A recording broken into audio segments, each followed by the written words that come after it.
Welcome to Bislig City. Ang hirap palang hanapin ng city na ito. Nasa loob pala siya. Okay. So, hindi mo mapipil ang traffic kasi nasa loob siya. Ito na pala yun. Ito yung City Hall. Okay. Ito na yun. So, tutuloy tayo para ikutin natin kahit sandali lang ang siyudad ng Bislig.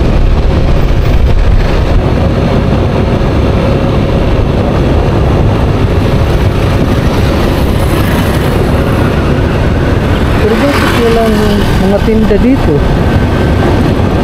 Kung ito ang Bislig City, bakit walang mga tinda? Bakit andun sa barangay? Ito pa talaga yun. Hindi ko kasi tinignan sa mapa. Okay na, tanong-tanong na lang. Mabuti hindi mo alam. Santo Tomas Nueva Paris. Simbahan itong nasa left side.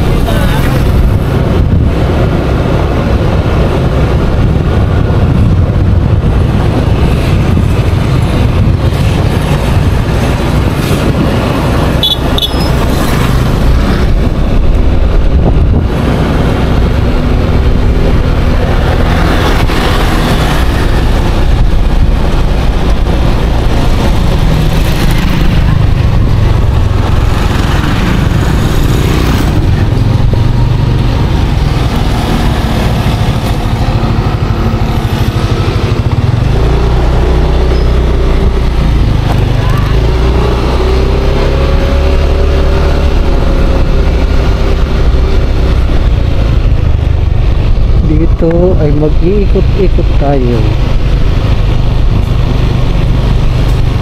Ito ang siyudad ng Bislig.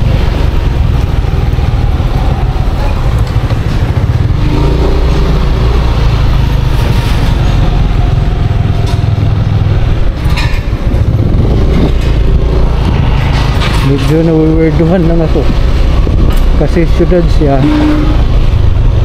but walang mga tao.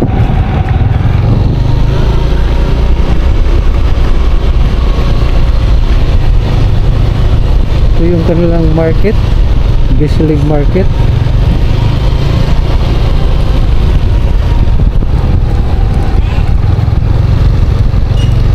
Guys, pakisagot naman ng kunti kong tanong.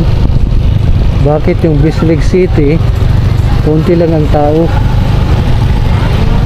Bakit yung isang barangay doon sa kabila ang daming tao at ang daming business establishment? Dito ay wala. Bakit ganun?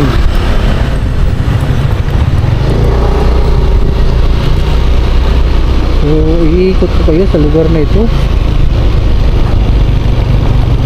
Maaaring matagal na kayong hindi nakabalik sa lugar na ito.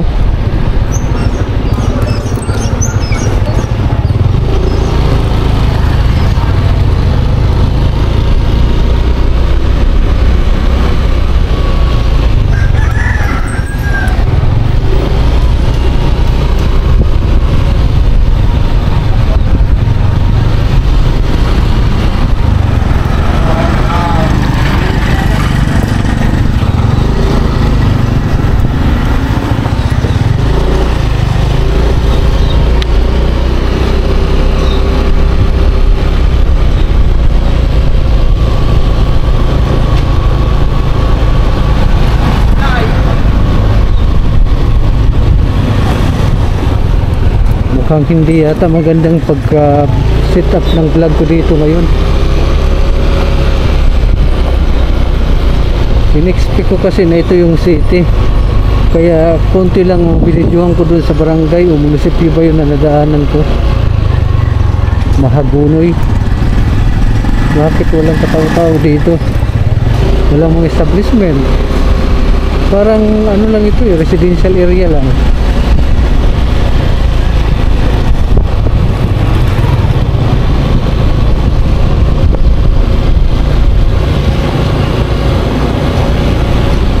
residential area, pero ang haba ng kalye. O baka ito yung lumang syudad, tapos transfer, may transfer lang, hindi natin alam.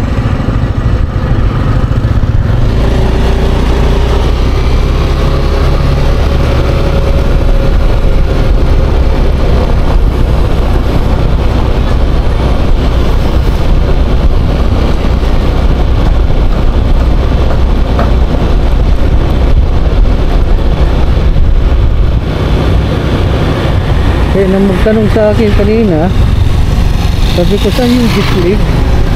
Ito na Bislig. Naku, tinanap ko yung Bislig City. Ito yun.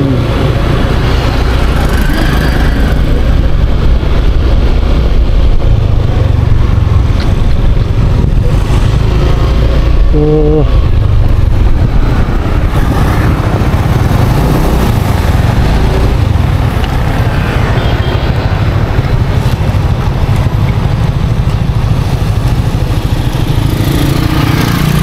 hanggang dyan lang muna, pasensya na. Hindi ko naikot na maigi ang Bislig City. Lumampas na kasi ako. Dito may konting pwede tayong duman dito. Konting ikot pa dito, isa pa. Pwede pa dito, isang ikot pa.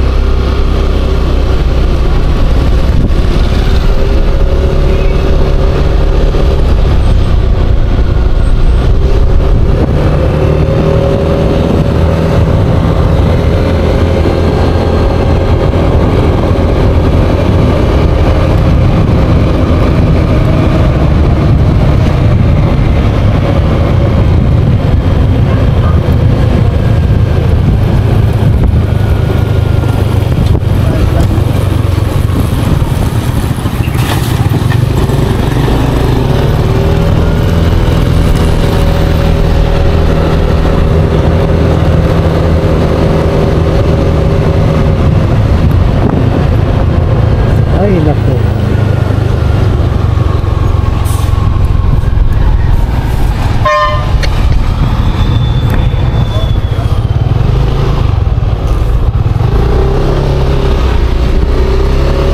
stop recording.